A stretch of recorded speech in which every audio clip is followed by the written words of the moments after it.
Я в школе никогда не слыл ботаником, но в институте прочитал Чака Паланика. С тех пор открылся интерес к литературе, и это очень увлекательно в натуре.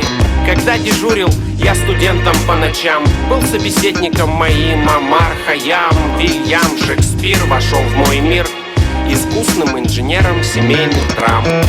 Страниц люблю заманчивый хруст: Камю, Дюма, Марсель Пруст, Олег Груз, Блюз, Дин Кунц. Ты дегустируешь пивко, а я книги на вкус. Думаю, что действительно круто погружаться в прозу Курта Воннегута. Увлекательны минуты чтения романа немецкого гения Томаса Манна. Мне одна дама выражала респект, говорила: у тебя большой интеллект. поэтому полезно в 21 веке быть постоянным посетителем библиотеки. У кого есть головы, читай, читай. Красную и синюю, читай, читай. Толстую и тонкую, читай, читай. Читай, читай, читай, читай, читай, читай, читай, читай. У кого есть головы, читай, читай.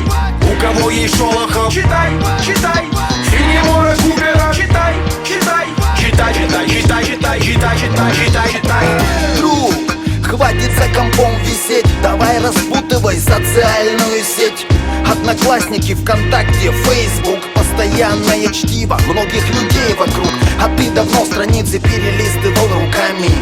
Знаешь, кто такой Харуки Мураками? Бытует мнение нынешнего книголюба, что Гоголь — это человек с Ютуба. Одна мадам мне недавно заливала, что Лев Толстой — это погоняло. А я смотрел на нее немного свысока. Сам-то я читал Муму и Колобка.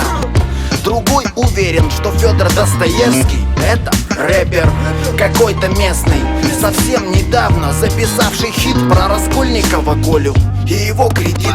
На Google надейся, сам не плашай. Выключи планшет и за книги порешай.